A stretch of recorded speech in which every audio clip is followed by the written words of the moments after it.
Shame is the biggest driver to perfectionism, regardless of where you are on that spectrum. So many of us are convinced that the only way we can change is by being mean to ourselves. This is where people get scared. They're afraid if they're nice to themselves, they won't get what they want. Shame is the fear that you cannot change. Compassion is the faith that you absolutely can.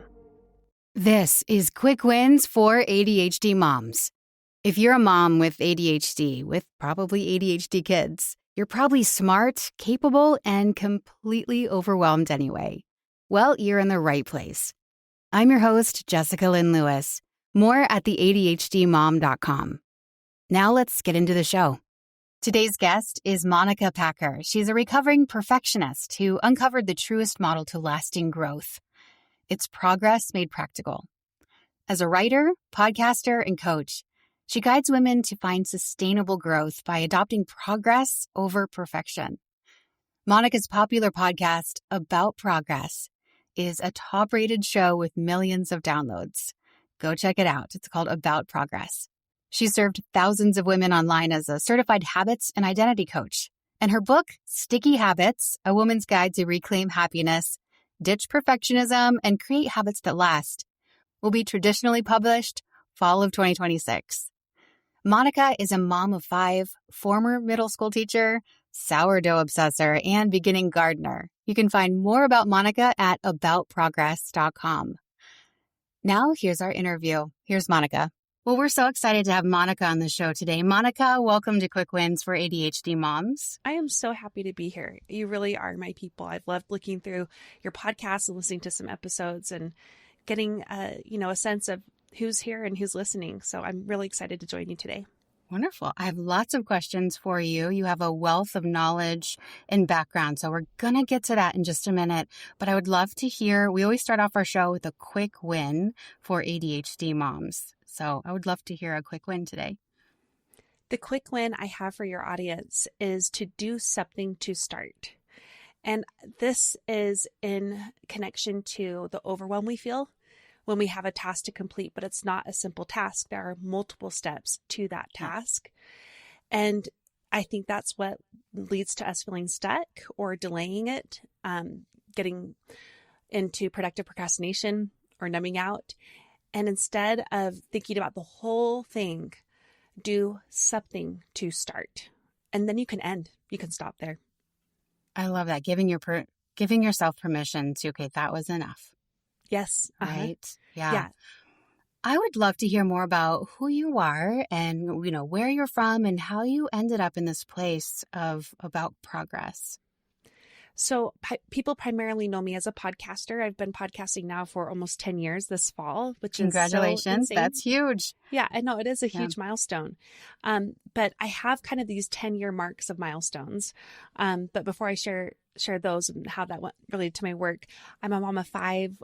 We live in the West. We lived in California. Now we live in Utah. And of my 5 kids, 3 are for sure ADHD, and I'm pretty sure my youngest is, but he's still quite young. So we're just kind of waiting. He could go a lot of different directions. It totally could, but he feels like a copy paste of another child. So I'm like, at least I've seen this one before, which is nice because with each other kid, it was like a new thing each time and a new form of ADHD. So it's been a big learning curve for me as a neurotypical person. But I do coach a lot of women who say they are ADD, ADHD, or think they may be. So that's been a wonderful part of what I do every day. But I'll just say the nutshell of my story is at 20 years old, I hit a big rock bottom, realizing that I was stuck on the sidelines of my own life. Thanks to perfectionism. And the way that looked at 20 was I was actually an overachieving perfectionist. And I was getting all the accolades and doing so well on the outside. But on the inside, I was a waste of a human being. And I was suffering with multiple eating disorders and mental health issues that nobody knew about because of shame. And I still kept those to myself for many years, even after, well into my recovery. And I was on the sidelines of my personal life. I wasn't a real person. I wasn't there for my relationships. I was too afraid for people to see the real me, the weaknesses, the failures. And I paid a pretty steep cost for that. I almost paid my life for it, in fact. And in part of my recovery, I went to what I now know is the other side of perfectionism, which is the underachieving kind. And again, another 10-year mile marker for me. As I approached my 30th birthday, I realized I was on the sidelines in all the outside ways of my life. While I was doing my duties as I was first a middle school teacher, and then I was a stay-at-home mom for many years, I could show up for those responsibilities. I could do the things around the house and for the kids and for my community, for my church. But for myself, it was all on the sidelines because of fear, because I thought I would fail, or because I thought the only way to change or to achieve was all of the all or nothing. And I knew the price I paid, and I didn't want to pay that price. I'd worked really hard to heal from that price, but I was still paying another price of my perfectionism. And I was similarly really stuck with some mental health issues, feeling really lost in my own life. And my relationships are struggling because I wasn't fully myself. I had a great therapist. I was so lucky to find her. And she pointed out I was a perfectionist. And when she did, I almost laughed in her face because I thought I have nothing to show for this. Like, well, I'm not that anymore. I'm different. Yeah. I used to be, I aspired to be even, but now I'm like a nothing. But she helped me understand perfectionism. And the way I would describe it for people who don't even know they may be struggling with it is perfectionism is a misplacement of our identity on our outcomes. It's also a coping mechanism for those who have been through trauma. There's maladaptive perfectionism and adaptive. But to me, maladaptive is the most common type that we see. It's actually the one that we most often praise and even pursue and aspire to. We are convinced that perfectionism is something that is a worthy trait when really it's destructive, not to just ourselves and our relationships, but also to the progress we want to make in our lives. And that started what has now become a 10-year journey of trying to experiment on another way of growing. And that's what I call progress. It's probably adaptive perfectionism. I'm sure it's some people progress is a little bit easier to remember, though. I think it's a lot easier to remember. Yeah. And also because I think perfectionism is so loaded, it's just easier to have a whole different term. But really what that is a different way of growing and changing, making space for the mess, the humanness. It's knowing that change is a long-term journey that we're on. And it's small wins building over time. There's no such thing as overnight success. Failure is not something you can avoid. It's part of the process. And as I've done that, I have grown exponentially the last 10 years, more than I did as my first 20 as an overachieving perfectionist. And then as the next 10 as an underachieving. My whole life has changed, but I will say honestly, on the outside, so much is the same. It's not like I suddenly live in this rich, huge palace with like staff to help and like oodles of money and everything is la da da in our family. We've had some significant issues and trials and with our kids specifically, but I am myself, and that's the biggest change. And that's what I can see. One of the biggest costs I paid of perfectionism was myself, just being me, Monica, and showing up to my life. So what does that look like? Because I think a lot of us are probably in that perfectionism state, and what you don't know, you don't see. Mm-hmm. And so what are some of the things that if someone's dealing with perfectionism, what are some of those things they should be looking for to just make them more aware of where they are? I think this is one of the smartest questions you could ask about perfectionism, because it is very sneaky. Yeah. One, it's sneaky because, like I said earlier, we often aspire to it. It's praised. You know, it looks good. It looks just like a person doing good in the world and excelling at what they do. And it also looks like the opposite. It looks like being lazy or numbing out or always waiting. So perfectionism can still look like can't perform. Yes. Okay. Yeah. And I'll just lean in that a little bit. Yeah. With this, with perfectionism, we tend to bounce between the all and the nothing. And either that happens several times a day. Like we just give our all to something and then it like takes all of our energy and it takes all of our bandwidth. And then suddenly we're done for the rest of the day. Or it can be over time. Like we're spending a great deal of time in the all and we pay a big price and we stay a lot of time in the nothing, or it can bounce between, excuse me. But with the underachieving perfectionism, what you will often see is people who are waiting. People who are waiting for the right time or the right circumstances or money or skill sets, waiting for the courage, waiting for an opportunity. waiting for the conviction that the end result they will get is a certainty, not a question mark. Oh, wow. Okay. And I'm going to pause right there because Yeah. that's a great insight, is to ask yourself, what are you waiting for? Mm-hmm. That's such a great introspective question. Well, and why that connects to perfectionism, because I think a lot of people are like, that doesn't sound like perfectionism. But if you're placing your identity on your outcomes, that is still what I just described to you. You are banking who you think you are off of what you don't have, off of your lack of outcomes, on your failures. I mean, when my therapist said, you're a perfectionist, and I said, like, my response was, I'm nothing. Like, that's how I equated myself, because I didn't have any outcomes anymore. So perfectionism this is why it's so destructive. Even if you are able to pay a big price in some way and get the outcomes you want in that kind of shame-driven, all or nothing, hustle culture kind of way, the grit way, determination way, which, I mean, those are important things, but we just take it so far, so extreme. The outcomes that you get come at a cost, like we've said, but also never stay. So you are setting yourself up to then equate yourself with nothing, no matter what. That's always the end. It always ends in nothing. It always ends in nothing, because you can't maintain.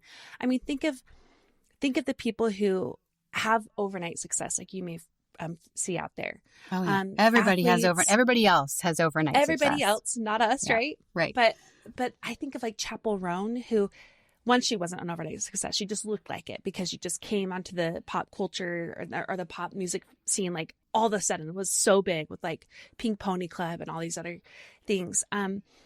What people don't know is she worked for years to even get to that point.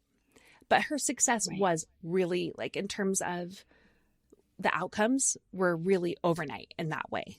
So her efforts were overnight, but her success was overnight. She has spoken really openly about how much her mental health is suffering right now.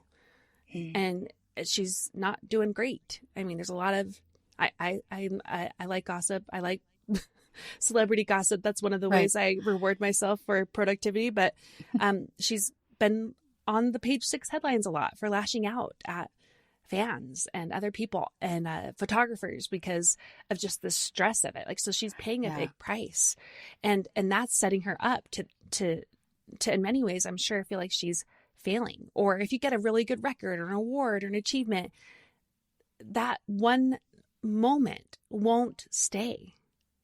It doesn't stay. So if you are banking your identity on your outcomes, you're always setting yourself up to end with nothing. So once we recognize, oh my gosh, that might be me, I might be working toward nothing, you know, because it's so much work working toward nothing. And so let's say the realization is starting to sink in, and then, you know, what are things that maybe you started doing to really shift that thinking? With that, I think I'm going to go back to your recognition piece first, because it was so hard for me to see it myself.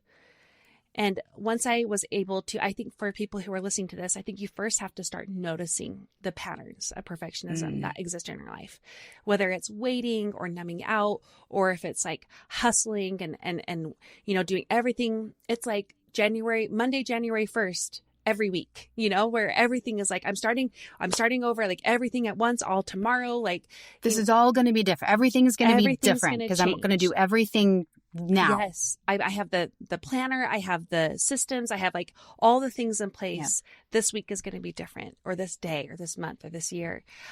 Notice the patterns in behavior and in thought. The trickier one is thought.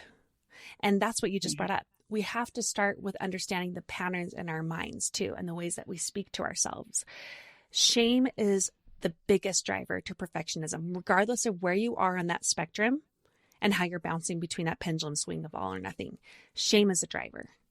If you're in the waiting zone, that voice, if you are banking your identity on your outcomes, is going to be real mad at you all the time and really harsh about how you just sit there and do nothing and what's wrong with you.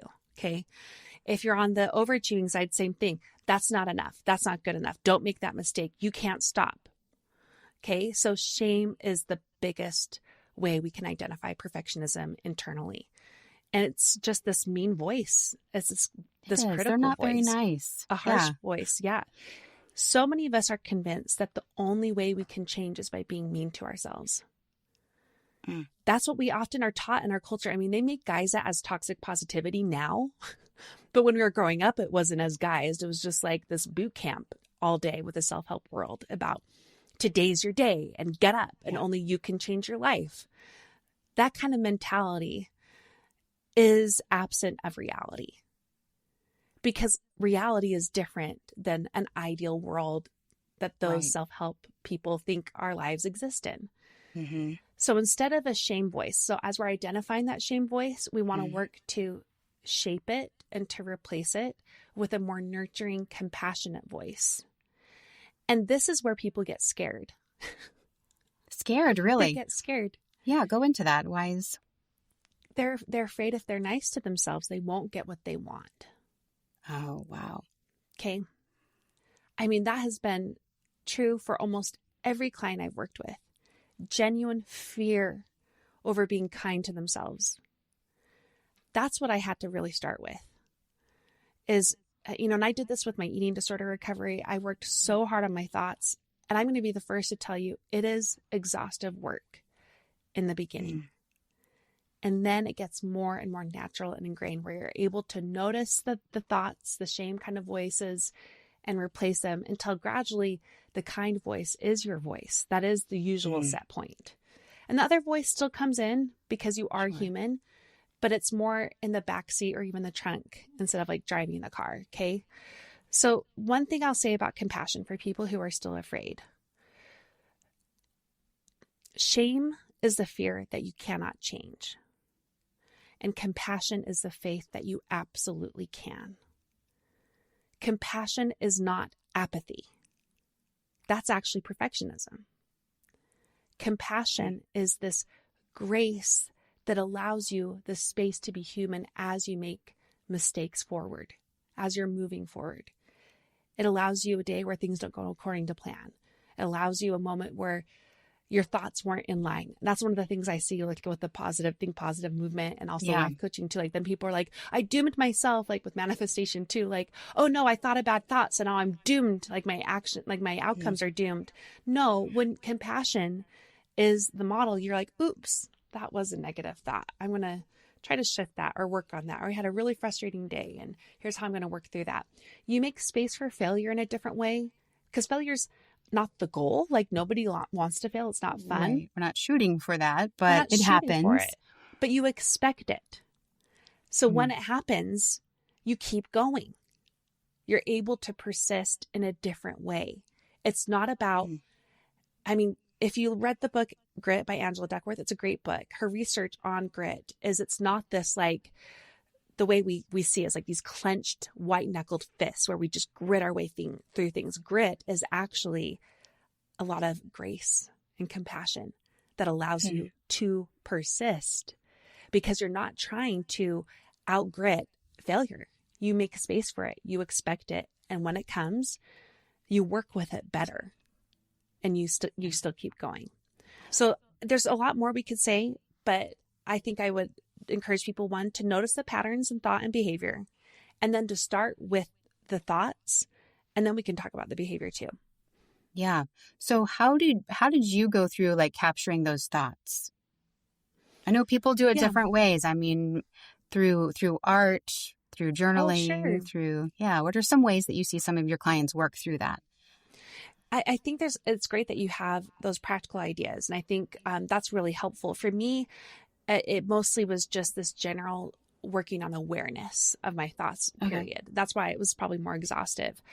But one of the things that did help me, I am not, I don't love journaling. I don't love looking at my feelings.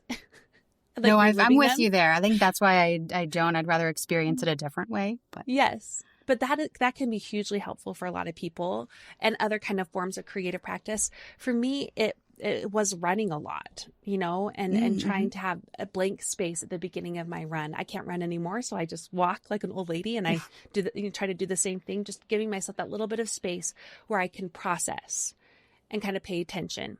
But then in general is just more of this desire to be like just aware and catching thoughts as they're coming in and just like paying attention to them, almost like a stream, going by me, just kind of noticing in them. And then with time being able to like stop one and like pull it out a little bit and be like, hey, what are you about? Like, is this true? Is this real?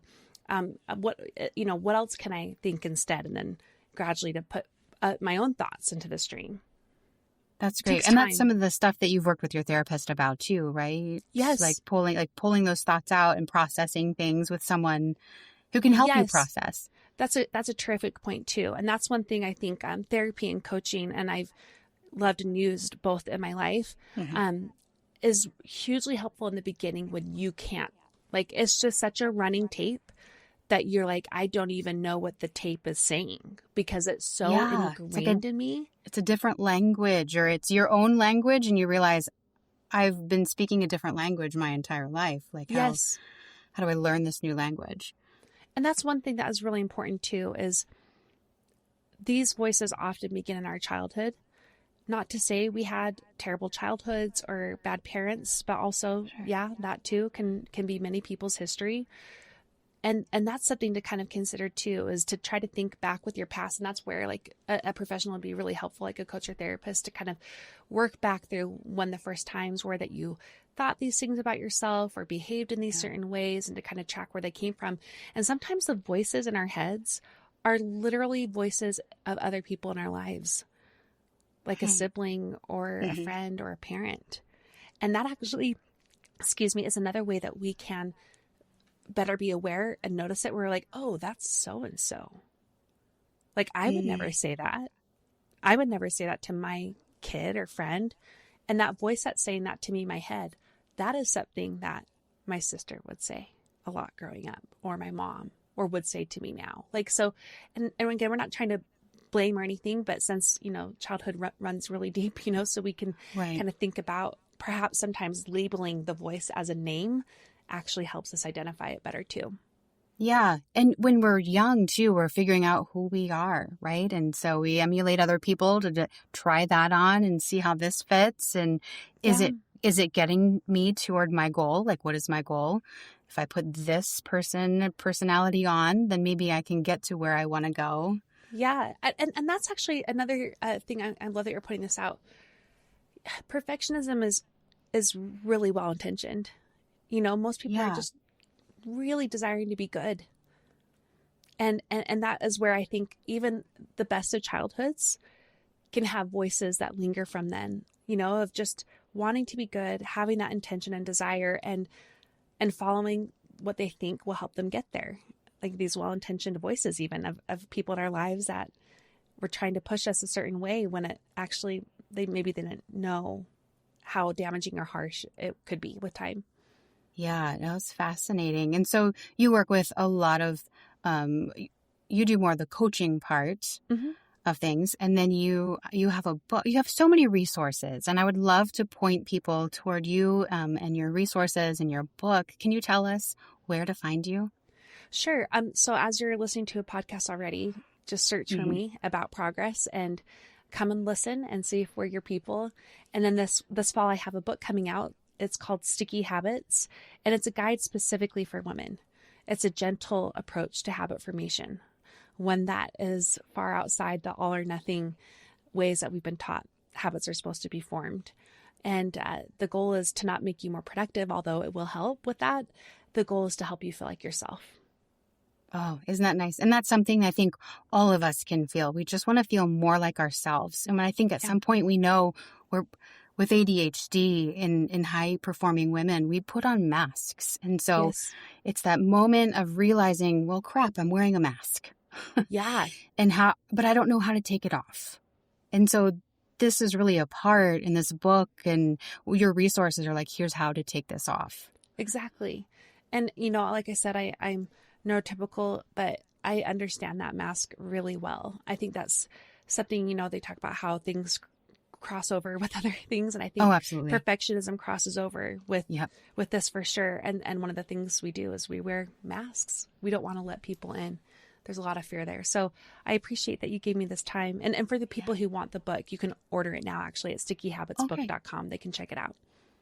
Wonderful. Thank you so much, Monica. We're going to have you on the show again and looking forward to our next conversation there.